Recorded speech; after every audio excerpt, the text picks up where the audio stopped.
cannot damn well believe you. What's the deal with that beat-up piece of crap house? I can't believe you fooled me like this. Right, Wendy, how did I fool you? Look, I'm so confused. What the hell's gotten into you? Flipping out and storming back home like that all of a sudden? And that's not all. You think just because the yard of the abandoned house next door was full of empty buckets gives you any damn right to pour the rainwater in them all over me? I stink because of you. There was mud and all kinds of nasty stuff in there. And there's such a thing as a line, and you crossed it. And what's beat-up piece of crap house supposed to mean? I'll call a spade, and a beat-up piece of crap house a beat-up piece of crap house. That fancy watch your mom bought you to celebrate you getting a job, that exotic tie pin your grandpa got you, those old Victorian fountain pen collections your dad keeps. Granted, they're not the typical luxuries you associate with wealth, but when I stopped to think about it, I realized they must have actually been pretty expensive. You don't see stuff like that every day, right? So I concluded your family must be rich.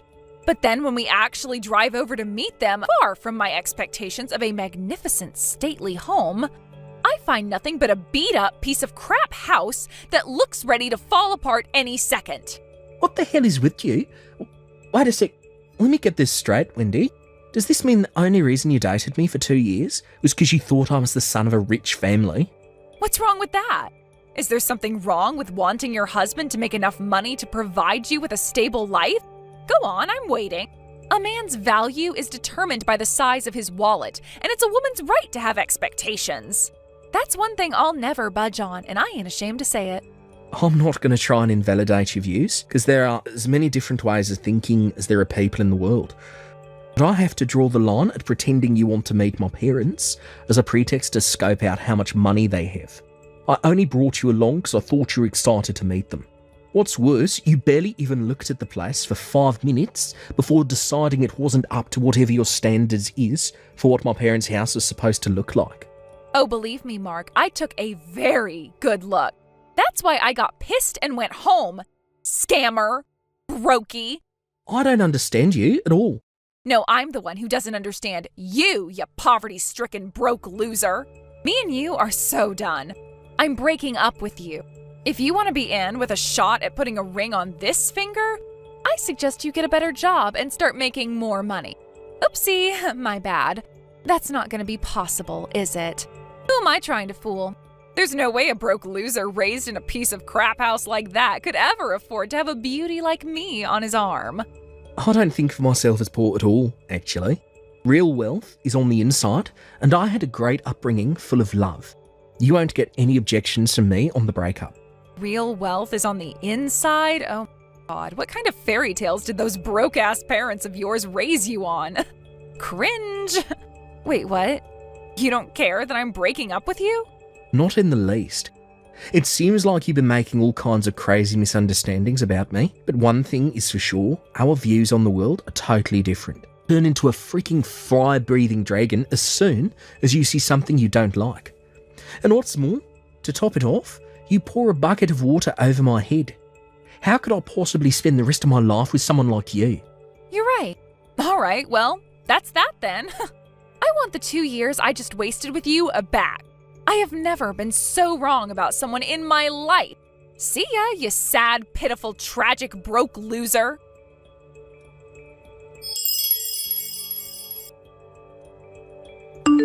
Hey, Mark. Has it already been 5 years? I have the weirdest feeling that time's passing both super fast and really slowly at the same time. I guess 5 years should have been sufficient for you to get your act together enough that you're finally worthy of putting a ring on my finger. That's great, babe. I'm so excited to hear about how hard you've been working. Well, where are you living these days? I'm getting my stuff together right now, so make sure you let me know before I move in tomorrow, okay?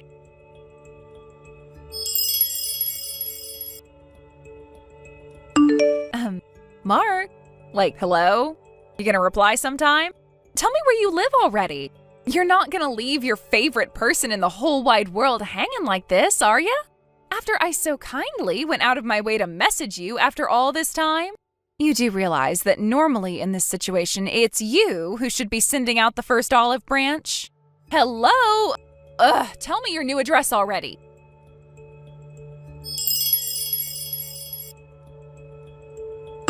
Hello? Why won't you reply to me? Ugh! I know you can see my messages because they all have the little tick mark on them. It's time to man up, Marky Mark.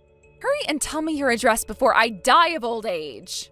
By the way, I decided to go check out that beat-up piece of crap old house to see if you or your folks were still around. I was hoping maybe you were super rich now and it had been knocked down and had a big lavish mansion built in its place. You know, across the whole area where those abandoned houses used to be. But sheesh, I was so disappointed when I realized it was just some regular detached house. Plus, I could see some young family through the window of what used to be your mom and dad's place. So, putting two and two together, I guess you all moved away?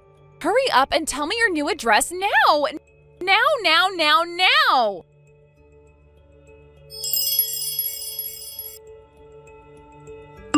Ugh! Why won't you answer my messages? You do want to get back with me, don't you? Address. Now. Fast. God damn it. What the hell do you want? Aha! Mark, you're alive. Finally replied, my sweet darling. So, where do you live? I'm ready to move into your mansion and become part of the upper class. It's finally my turn to join the ranks of society's chosen few. I've no idea what you're talking about. You do know we broke up, don't you? Sure, maybe we did break up, but you want to get back with me, right? And what could possibly make you think that? Haven't you heard about all the rumors from our old classmates? Rumours? I saw the article online. Mark, interview with the young hotshot CEO set to take America by storm. How amazing are you? I was so shocked. I can't believe you're doing front page interviews with major media companies now. You really have moved up in the world, huh, baby? It's all they're talking about in our old college group chat right now. Sure, I know about the article. What does it have to do with you?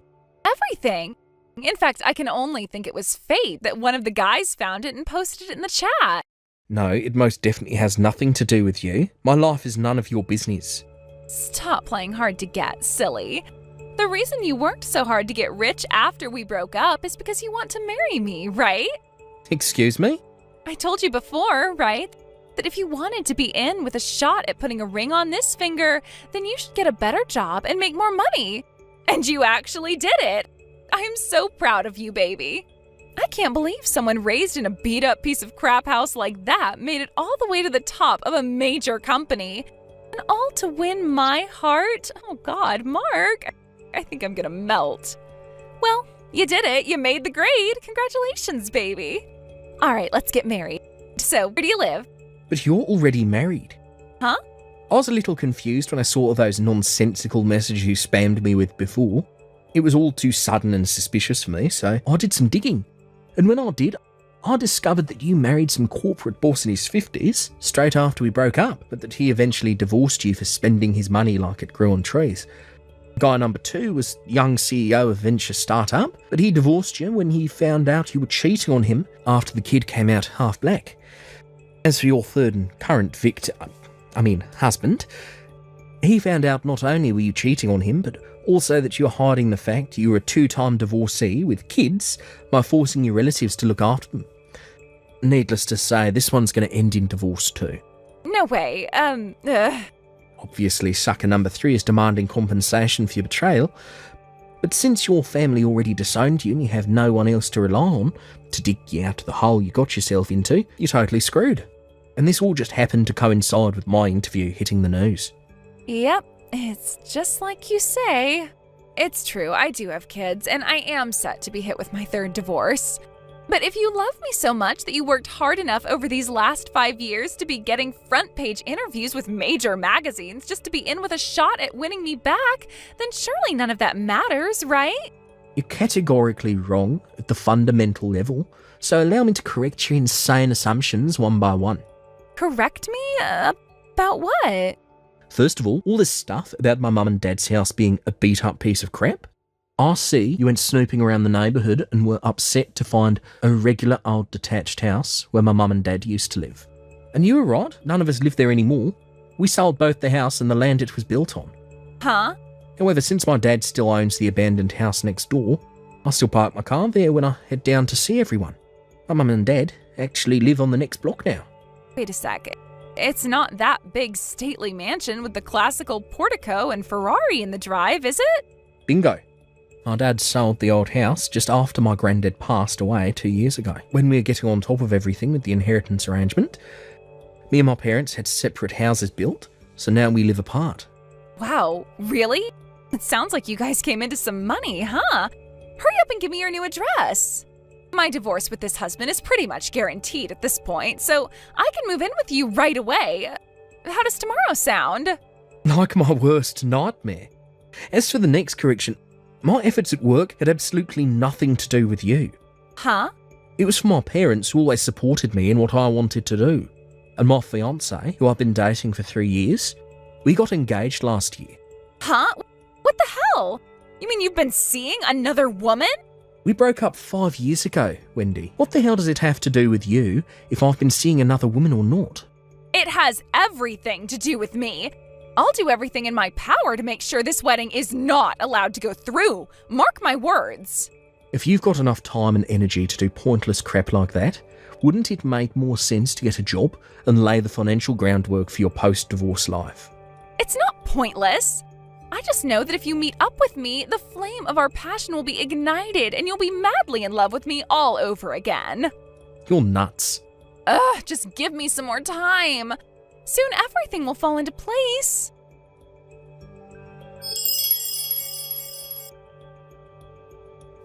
Mark, what's going on here? Are you telling me this isn't your wedding? Huh? Wedding? What are you talking about?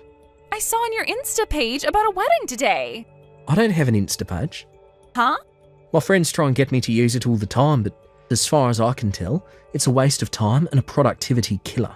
My responsibilities as CEO are much more important than using some app. I can't afford to be careless with my time management with the company being set to make its next big break. And I don't see why I'd run the risk of one of our competitors picking up on my posts, or worse, ending up with an internet pitchfork mob after me over something stupid. Whose Insta was I looking at then? I don't know. Someone with the same name as me? Huh? I don't know then. No way. Is it really not you? You're not just playing hard to get like you always used to. Does the account have my face on it? Well, no.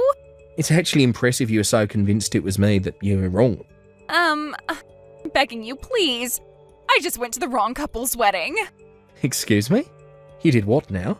I was sure this Insta making all these wedding posts belonged to you, and they kept making posts with detailed info on the date and venue.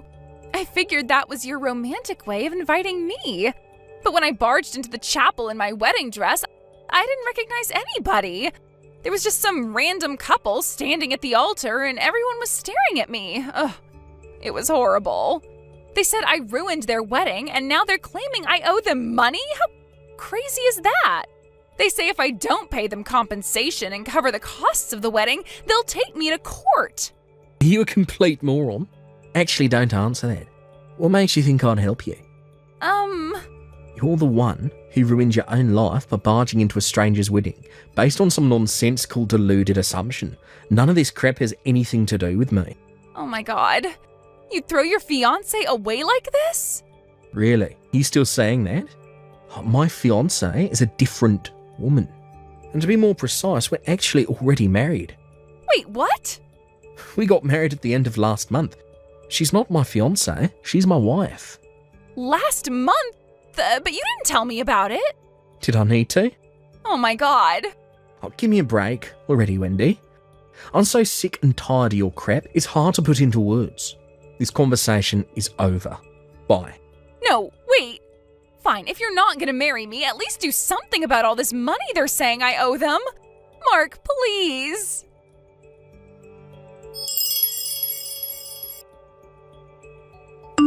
Where do I even start?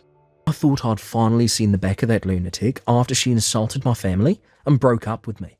But then she appeared out of nowhere, asking me to take her back. Ultimately, her false hopes turned out to be based on the mother of all misunderstandings that came about after she jumped to the wrong conclusion in desperation to get herself out of the mess she had made. Apparently, the couple whose wedding she ruined charged her $50,000 in compensation, which she ended up having to go into debt to pay off. Last I heard, she had no choice but to give her kids up for adoption, and now she's working day and night just to keep the lights on in her shabby, worn-out apartment. I told my wife about what went down with my psycho ex, and she put it nice and succinctly. So she bungee jumped into a life of debt-filled misery to satisfy her unquenchable thirst for rich men. Sad. Hearing it put so simply actually kind of blew my mind. I guess in her own weird way, all Wendy wanted was to be happy. But where did it get her? It got me thinking about what happiness really is. One thing's for sure, the whole thing's been a pretty thought-provoking experience. I like to think that we can learn from everyone, and if Wendy taught me anything, it's that instead of relying on my parents' wealth, I should always work hard to live on the fruits of my own